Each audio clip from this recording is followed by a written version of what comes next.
নমস্কাৰ বন্ধু বান্ধৱীসকল, আমাৰ ৰাখিব চেনেলটোলৈ আপোনালোকক স্বাগতম জনাইছোঁ। ঘৰত থকা এই 16টা বস্তুৱে আপোনাৰ ঘৰলৈ অৰ্থ আকৰ্ষণ কৰে। এই বস্তুবোৰ যদি আপোনালোকৰ ঘৰত থাকে তেনেহ'লে মা লক্ষ্মী আপোনালোকৰ ঘৰলৈ আহিব। আপোনালোকৰ ঘৰত সকলো দুখ কষ্ট দূৰ হৈ পৰিব। সকলো ফালৰ পৰা আপোনালোকৰ ঘৰত সুখ শান্তি বিৰাজ হ'বলৈ ধৰিব। যদি এই 16টা বস্তু আপোনালোকে সঠিক জেগাত নাৰাখে তেনেহ'লে ইয়াৰ বিপৰীত ফল আপোনালোকে লাভ কৰিব। আপোনালোকৰ ঘৰত দুখ দৰিদ্ৰতা বৃদ্ধি পাবলৈ ধৰিব আৰু সকলো ক্ষেত্ৰতে আপোনালোকৰ সমস্যা বৃদ্ধি পাব। আহক তেনেহ'লে এই ভিডিঅ'টোৰ যোগেদি আমি জানি লওঁ ঘৰত থকা কি বস্তুৱে আমাৰ ঘৰলৈ অৰ্থ কঢ়িয়াই আনে। ইয়াৰ ফলত আপোনালোকৰ ঘৰত সকলো দেৱ দেৱীৰ আশীৰ্বাদ হৈ পৰিব। আহক বেছি দেৰি নকৰি আমি জানি লওঁ। ভিডিঅ'টো ভাল লাগিলে লাইক এটা কৰি আমাৰ মনোবল বঢ়াব আৰু আপোনালোকৰ বন্ধুবৰ্গৰ লগত শ্বেয়াৰ কৰি তেওঁলোককো উপকৃত কৰিব। ঘৰত কেতিয়াও ভগা আইনা ৰাখিব নালাগে। ভগা আইনাই সোনকালে বেয়া শক্তি আকৰ্ষণ কৰে। আইনা সদায় আকাৰত ডাঙৰ আৰু গোল হ'ব লাগে। আকাৰত যদি সৰু হয় আৰু কোণ থকা হয় তেনেহ'লে ইয়াৰ ফলতো আপোনাৰ ঘৰত বেয়া প্ৰভাৱ পৰিব পাৰে। যদি আপোনালোকৰ ঘৰত ভগা আইনা আছে তেনেহ'লে সেই আইনা আজি আপোনালোকে ঘৰৰ পৰা বাহিৰ কৰি কোনো খালত বা কোনো জেগাত আপোনালোকে পেলাই দিয়ক। কিন্তু ঘৰৰ কোণত আপোনালোকে কেতিয়াও তেনে ভঙা আইনা জমা কৰি নাৰাখিব। এনে কৰিলে আপোনালোকৰ ঘৰলৈ বেয়া শক্তি আকৰ্ষণ কৰিবলৈ ধৰিব, যাৰ ফলত আপোনালোকৰ ঘৰৰ পৰা সকলো ভাল শক্তি গুচি যাব। ঘৰত দুখ দৰিদ্ৰতা বৃদ্ধি পাবলৈ ধৰিব আৰু অৰ্থ সংকট বাৰে বাৰে ঘৰত দেখা দিবলৈ ধৰিব। ঘৰত কণ্ডল বৃদ্ধি পাবলৈ ধৰিব আৰু সকলো ক্ষেত্ৰতে আপোনালোকৰ সমস্যা বৃদ্ধি পাব। 2 নম্বৰটো, ঘৰত হালধীয়া ফুল লগোৱাটো বহু শুভ বুলি মনা গৈছে।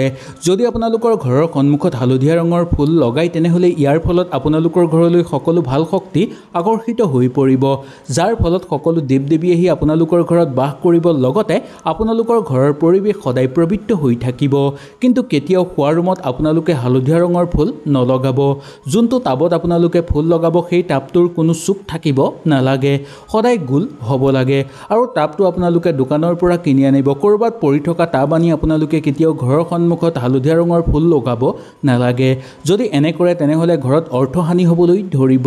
সকলো ক্ষেত্ৰতে আপোনালোকৰ সমস্যা বৃদ্ধি পাব আৰু সকলো সমস্যাই আপোনালোকক কন্দুৱাই তুলিব। সেইকাৰণে আপোনালোকে ঘৰৰ বাহিৰত নিশ্চয় লগাব পাৰে। ঘৰৰ বাহিৰত লগোৱাটো বহু শুভ বুলি মনা গৈছে বা ঘৰৰ মুখ্য দুৱাৰৰ সন্মুখত হালধীয়া ৰঙৰ ফুল লগোৱাটো বহু শুভ মনা যায়।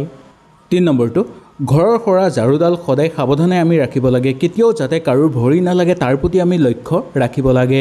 আৰু ঝাৰুডাল এনেকুৱা জেগাত ৰাখিব লাগে যি জেগাত সঘনাই আহি মানুহে যাতে দেখা নাপায় বা আপুনিও যাতে সঘনাই সেই ঝাৰুডাল দেখা নাপায়। সেই জেগাত আপোনালোকে যদি ঝাৰু ৰাখে বা ঝাৰুডাল যদি অলপ লুকুৱাই ৰাখে তেনে ঘৰত সদায় মা লক্ষ্মীয়ে বাস কৰিব। আৰু ঝাৰুত মা লক্ষ্মীয়ে বাস কৰে বুলি মনা গৈছে শাস্ত্ৰৰ অনুসৰি। সেই ঝাৰুডালক আমি সদায় পূজা কৰিব লাগে আৰু সদায় পূজা কৰিব নোৱাৰিলেও সদায় আমি মানিব লাগে। কিন্তু কেতিয়াও ঝাৰুডালত আমি ভৰি লগাব নালাগে। যদি ঝাৰুডালত ভৰি লগায় তেনেহ'লে আপোনালোকৰ ঘৰত অৰ্থহানি হ'বলৈ ধৰিব আৰু মা লক্ষ্মী তেনে ঘৰৰ পৰা গুচি যাব। সকলো ক্ষেত্ৰতে আপোনালোকৰ সমস্যা বৃদ্ধি পাবলৈ ধৰিব আৰু জীৱনত অশান্তি পৰিৱেশ বিৰাজ হ'ব। 4 নম্বৰটো, সকলো মানুহৰ ঘৰত এজোপা তুলসী গছ থকাটো বহুত দৰকাৰ। তুলসী গছক শান্তিৰ প্ৰতীক বুলি মনা যায় আৰু এই তুলসী গছতেই মা লক্ষ্মী আৰু ভগৱান বিষ্ণুৱে বাস কৰে। ঘৰত থকা তুলসীজোপা আমাৰ ঘৰলৈ শান্তি কঢ়িয়াই আনে। ইয়াৰ ফলত আমাৰ ঘৰৰ পৰিৱেশ শান্তিময় হৈ পৰিব আৰু ঘৰত থকা তুলসীজোপাৰ ফলত ঘৰত আহি মা লক্ষ্মীয়ে বাস কৰিব। যি ঘৰত তুলসী থাকে সেই ঘৰত আহি সাক্ষাৎ মা লক্ষ্মীয়ে বাস কৰে, যাৰ ফলত তেওঁলোকৰ ঘৰত কেতিয়াও অৰ্থৰ অভাৱ নহয় আৰু সকলো ক্ষেত্ৰতে তেওঁলোকে আগুৱাই যাব পাৰে। তুলসীজোপাক সদায় দৈনিক পানী অৰ্পণ কৰিব লাগে আৰু সন্ধ্যাৰ সময়ত সদায় এগছি তুলসীজোপাৰ গুৰিত চাকি জ্বলাব লাগে। এনে কৰিলে মা লক্ষ্মী সন্তুষ্ট হৈ পৰিব আৰু মা লক্ষ্মীয়ে আশীৰ্বাদ প্ৰদান কৰিব আপোনালোকক, যাৰ ফলত আপোনালোকৰ সকলো মনৰ আশা পূৰ্ণ হৈ পৰিব। সকলো ক্ষেত্ৰতে আপোনালোকে সফলতা লাভ কৰিব পাৰিব। 5 নম্বৰটো, সকলো মানুহৰ ঘৰত সন্ধ্যাৰ সময়ত ধূনা জ্বলাব লাগে। তাত 2টামান আপোনালোকে নিমপাত দিব পাৰে। এনে কৰিলে ইয়াক বহু শুভ বুলি মনা গৈছে। নিমপাতৰ গোন্ধৰ ফলত ঘৰত থকা বেয়া শক্তি ধ্বংস হৈ পৰিব আৰু ঘৰত উন্নতি বৃদ্ধি পাবলৈ ধৰিব। ঘৰত ভাল শক্তি আকৰ্ষণ হ'বলৈ ধৰিব আৰু ঘৰৰ ভিতৰত থকা সকলো বেয়া শক্তি ঘৰৰ পৰা সেই ধোঁৱাৰ লগতে বাহিৰ হৈ পৰিব। সেইকাৰণে সন্ধ্যাৰ যেতিয়া আপোনালোকে ধূনা জ্বলাব সেই ধূনাৰ ওপৰত 2টামান আপোনালোকে নিমপাত নিশ্চয় দিব। এনে কৰিলে আপোনালোকৰ ঘৰৰ পৰিৱেশ পবিত্ৰ হৈ থাকিব আৰু ঘৰত কেতিয়াও বেয়া শক্তিয়ে ঠাই ল'ব নোৱাৰিব। 6 নম্বৰটো ঘৰৰ পূব দিশত বা ঘৰৰ উত্তৰ দিশত সদায় পানীৰ কলহ এটা ৰাখিব লাগে বা পানীৰে ভৰাই কিবা এটা বস্তু আপোনালোকে ৰাখিব লাগে। ইয়াৰ ফলত আপোনালোকে দেখিবলৈ পাব যে ঘৰত উন্নতি বৃদ্ধি পাবলৈ ধৰিব আৰু সেই পানী ভৰাই থোৱাৰ ফলত আপোনালোকৰ সকলো কাম হৈ পৰিব। যি কামত আপোনালোকে আগভাগ ল'ব বিচাৰে সেই কামতেই আপোনালোকে আগভাগ ল'ব পাৰিব আৰু সেই কামত সফলতাও অৰ্জন কৰিব পাৰিব। বহু দিনৰ পৰা নোহোৱা কামো আপোনালোকৰ হৈ উঠিব আৰু সকলো ক্ষেত্ৰতে আপোনালোকৰ সফলতা নামি আহিব। ঘৰত সুখ শান্তি বৃদ্ধি পাবলৈ ধৰিব আৰু ঘৰত ভাল শক্তিৰ আগমন হ'বলৈ ধৰিব। সেইকাৰণে ঘৰৰ পূব দিশত বা ঘৰৰ উত্তৰ দিশত আপোনালোকে পানীৰ কলহ এটা নিশ্চয় ৰখাটো দৰকাৰ। 7 নম্বৰটো যদি আপোনাক কোনোবাই হিংসা কৰিছে বা কোনোবাই ক্ষতি কৰিব বিচাৰিছে বা আপোনাক কোনোবাই ক্ষতি কৰিছে তেনেহ'লে আপোনালোকে কৰক এটা কাম। এই কাম কৰাৰ ফলত আপোনালোকৰ শত্ৰু ধ্বংস হৈ পৰিব আৰু লগতে আপোনালোকৰ ঘৰত সুখ শান্তি বিৰাজ হ'বলৈ ধৰিব। শোৱাৰ ৰুমত আপোনালোকে বিচনাৰ তলত বা গাৰুৰ তলত বা আপোনালোকে তুলিৰ তলত যিকোনো লোহাৰৰ বস্তু এটা ৰাখক। দা কটাৰী বা কাঁচি জাতীয় এনেকুৱা বস্তু আপোনালোকে গাৰুৰ তলত বা আপোনালোকে তুলিৰ তলত নিশ্চয় ৰাখক। এনে কৰিলে আপোনালোকৰ শত্ৰু ধ্বংস হৈ পৰিব আৰু কোনো গোপন শত্ৰুৱে আপোনাক ক্ষতি কৰিব নোৱাৰিব। ইয়াৰ ফলত আপোনালোকৰ ঘৰৰ পৰাও বেয়া শক্তি দূৰ হৈ পৰিব আৰু ঘৰত যদি বাস্তুদোষ চলি আছিল সেই দোষো আপোনালোকৰ নোহোৱা হৈ পৰিব। ঘৰত সুখ শান্তি বিৰাজ হ'বলৈ ধৰিব আৰু তেনে ঘৰত সদায় মা লক্ষ্মীয়ে আগমন কৰিবলৈ ধৰিব। 8 নম্বৰটো যদি আপোনাৰ ঘৰত বাৰে বাৰে কণ্ডল হয় তেনেহ'লে ঘৰত সদায় ঘিউৰ চাকি এটা আপোনালোকে জ্বলাব। সেই চাকিটো আপোনালোকে উত্তৰ দিশৰ ফালে জ্বলাব পাৰে বা ঈশান কোণতো আপোনালোকে জ্বলাব পাৰে।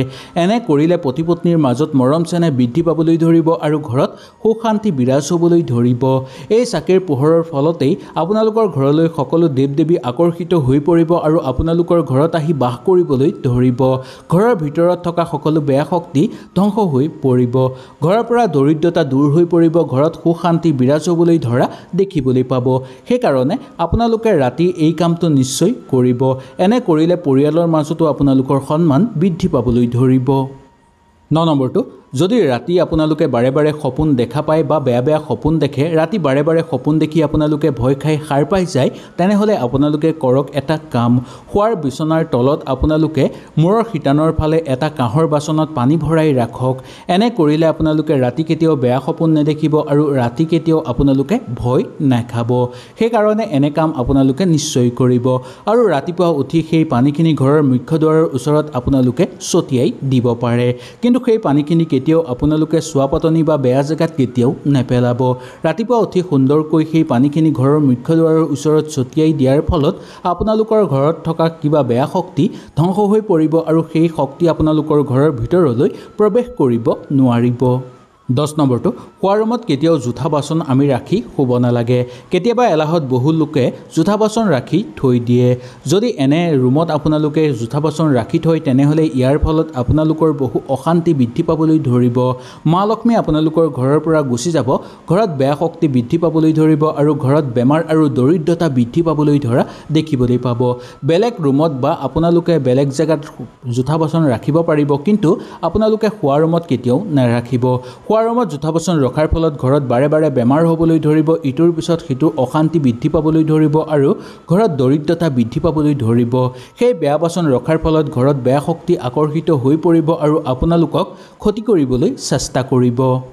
11 নম্বৰটো ঘৰত কেতিয়াও এনেকুৱা ফুল লগাব নালাগে য'ৰ পৰা বগা গাখীৰৰ দৰে আঠা ওলায়। শাস্ত্ৰৰ মতে ইয়াক বহু অশুভ বুলি মনা গৈছে। এই গছ কেতিয়াও ঘৰৰ একদম সন্মুখত লগাব নালাগে। এই ফুল যদি ঘৰৰ সন্মুখত লগায় তেনেহ'লে ঘৰলৈ বেয়া শক্তি সোনকালে আকৰ্ষিত হৈ পৰিব। ঘৰত দুখ দৰিদ্ৰতা বৃদ্ধি পাবলৈ ধৰিব আৰু ঘৰত থকা সকলো ভাল শক্তি ঘৰৰ পৰা বাহিৰ হৈ পৰিব। ঘৰৰ সন্মুখত সদায় সুগন্ধিত ফুল আৰু বগা আঠাৰ দৰে গাখীৰৰ দৰে আঠা ওলোৱা গছ লগাব নালাগে। এই কথাৰ প্ৰতি আপোনালোকে বিশেষকৈ লক্ষ্য ৰাখিবলৈ চেষ্টা কৰিব। 12 নম্বৰটো ঘৰত সুখ শান্তি আৰু মনৰ আনন্দ বঢ়াবৰ কাৰণে ঘৰৰ বহা ৰুমত আপোনালোকে নিশ্চয় এটা ফুলৰ টাব ৰাখিব পাৰে। শোৱাৰ ৰুমতো আপোনালোকে খিৰিকীৰ ওচৰত এটা ফুলৰ টাব ৰাখিব পাৰে কিন্তু হালধীয়া ৰঙৰ ফুল শোৱাৰ ৰুমত কেতিয়াও ৰখাটো উচিত নহয়। ঘৰৰ যি জেগাত আপোনালোকে বহে বা আপোনালোকে যি জেগাত দৈনিক বহে বা সঘনাই সেই জেগাত আপোনালোকে থাকে সেই জেগাত যদি ফুলৰ টাব এটা নিশ্চয় ৰাখে তেনেহ'লে ইয়াৰ ফলত আপোনালোকৰ ঘৰত সুখ শান্তি বৃদ্ধি পাবলৈ ধৰিব, মনত আনন্দ বৃদ্ধি পাবলৈ ধৰিব আৰু ঘৰৰ পৰিৱেশ সদায় পবিত্ৰ হৈ থাকিব। যদি আপোনালোকে এনে নকৰে তেনেহ'লে ইয়াৰ ফলত দেখিবলৈ পাব যে আপোনালোকৰ ঘৰত কণ্ডল বৃদ্ধি পাবলৈ ধৰিছে, লাহে লাহে অশান্তিও বৃদ্ধি পাবলৈ ধৰিব। 13 নম্বৰটো ঘৰত কেতিয়াও হুল থকা বা পাত নথকা বা ফুল নুফুলা গছ কেতিয়াও লগাব নালাগে। ঘৰৰ সন্মুখত এনে গছ আপোনালোকে কেতিয়াও নলগাব। এনে গছ আপোনালোকে ঘৰৰ সন্মুখত লগালে ঘৰৰ পৰা অৰ্থহানি হ'বলৈ ধৰিব, ঘৰত সমস্যা বৃদ্ধি পাবলৈ ধৰিব। সেই হুলে বেয়া শক্তি সোনকালে আকৰ্ষিত কৰিব, যাৰ ফলত আপোনালোকৰ ঘৰত বাৰে বাৰে অশান্তি বৃদ্ধি পাবলৈ ধৰিব। ঘৰত থকা সকলো ভাল শক্তি দূৰ হৈ পৰিব আৰু ঘৰত বেয়া শক্তি বৃদ্ধি পাবলৈ ধৰিব, যাৰ ফলত ঘৰত কণ্ডল বৃদ্ধি পাবলৈ ধৰিব, ঘৰত সমস্যা বৃদ্ধি পাবলৈ ধৰিব আৰু ঘৰত অৰ্থৰ সমস্যাই বাৰে বাৰে দেখা কৰিবলৈ ধৰিব। এনে গছ আপোনালোকে ঘৰৰ সীমাত লগাব পাৰিব, কিন্তু ঘৰৰ একদম সন্মুখত আপোনালোকে লগোৱাটো উচিত নহয়। 14 নম্বৰটো ঘৰৰ শোৱা ৰুমত কেতিয়াও কোনো ধৰণৰ নিচাজাতীয় বস্তু ৰাখিব নালাগে। যদি এনে কৰে তেনেহ'লে ঘৰত কণ্ডল বৃদ্ধি পাবলৈ ধৰিব আৰু ঘৰত থকা সকলো সুখ শান্তি নোহোৱা হৈ পৰিব। ঘৰৰ পৰা মা লক্ষ্মী গুচি যাবলৈ ধৰিব, ঘৰত কণ্ডল বৃদ্ধি পাবলৈ ধৰিব। সেইকাৰণে ঘৰৰ শোৱা ৰুমত কেতিয়াও আপোনালোকে নিচাজাতীয় বস্তু ৰখাটো উচিত নহয়। 15 নম্বৰটো পবিত্ৰ স্থান বা পূজা স্থান সদায় ঘৰৰ ঈশান কোণত হ'ব লাগে। ইয়াৰ ফলত ঘৰত সুখ শান্তি বৃদ্ধি পাবলৈ ধৰিব, ভগৱানৰ পৰম কৃপা লাভ কৰিবলৈ ধৰিব। উত্তৰ আৰু পূব দিশৰ মধ্য স্থানক ঈশান কোণ বুলি কোৱা হয়। এই জেগাত যদি আপোনালোকে পূজা কৰে বা এই জেগাত যদি যিকোনো শুভ কাম কৰে তেনেহ'লে ইয়াৰ ফল অধিক সোনকালে আপোনালোকে লাভ কৰিবলৈ সক্ষম হ'ব। এনেও আপোনালোকে পূব দিশৰ ফালে বা উত্তৰ দিশৰ ফালে পূজা কৰিলেও একো ক্ষতি নহয়, কিন্তু ঈশান কোণটো অতিশয় শুভ বুলি মনা যায়। এই জেগাত যিকোনো শুভ কাম কৰিলে ইয়াৰ ভাল ফল আপোনালোকে পাব। ইয়াৰ ফলত আপোনালোকৰ ঘৰৰ পৰিৱেশ পবিত্ৰ হৈও পৰিব। সেইকাৰণে ঘৰৰ ঈশান কোণটো ঘৰৰ সকলোতকৈ পবিত্ৰ স্থান বুলি মনা যায়। 16 নম্বৰটো ঘৰত থকা টিভি বা যিকোনো ধৰণৰ ইলেক্ট্ৰনিক বস্তু আমাৰ ঘৰৰ অগ্নি দিশত ৰাখিব লাগে। ইয়াৰ ফলত ঘৰৰ পৰা বেয়া শক্তি দূৰ হয়। সেই বস্তুসমূহে বেয়া শক্তি দূৰ কৰিব আৰু ঘৰত শুভ শক্তিৰ আগমন ঘটাব, যাৰ ফলত আপোনালোকৰ ঘৰত সদায় ভাল শক্তি আগমন কৰিবলৈ ধৰিব, ঘৰত সুখ শান্তি বৃদ্ধি পাবলৈ ধৰিব, ঘৰত কেতিয়াও কণ্ডল নহ'ব আৰু ঘৰত কেতিয়াও কোনো লোকে ক্ষতি কৰিব নোৱাৰিব। সকলো দেৱ দেৱী আহি আপোনালোকৰ ঘৰত বাস কৰিব আৰু আপোনালোকৰ ঘৰৰ পৰিৱেশ সদায় পবিত্ৰ হৈ থাকিব। সেইকাৰণে যিকোনো ধৰণৰ ইলেক্ট্ৰনিক বস্তু আপোনালোকে ঘৰৰ অগ্নি দিশত ৰাখিবলৈ চেষ্টা কৰিব। হয়তো এই ভিডিঅ'টোৰ যোগেদি আপোনালোকে সুন্দৰভাৱে বুজি পালে। যদি কিবা অসুবিধা পালে নিশ্চয় মোক তলত কমেণ্ট কৰি জনাব। তেনেহ'লে আজিলৈ আপোনালোকৰ ওচৰৰ পৰা বিদায় লৈছোঁ। কালিলৈ পুনৰ আপোনালোকক লগ পোৱাৰ প্ৰতিশ্ৰুতিৰে আজিলৈ নমস্কাৰ।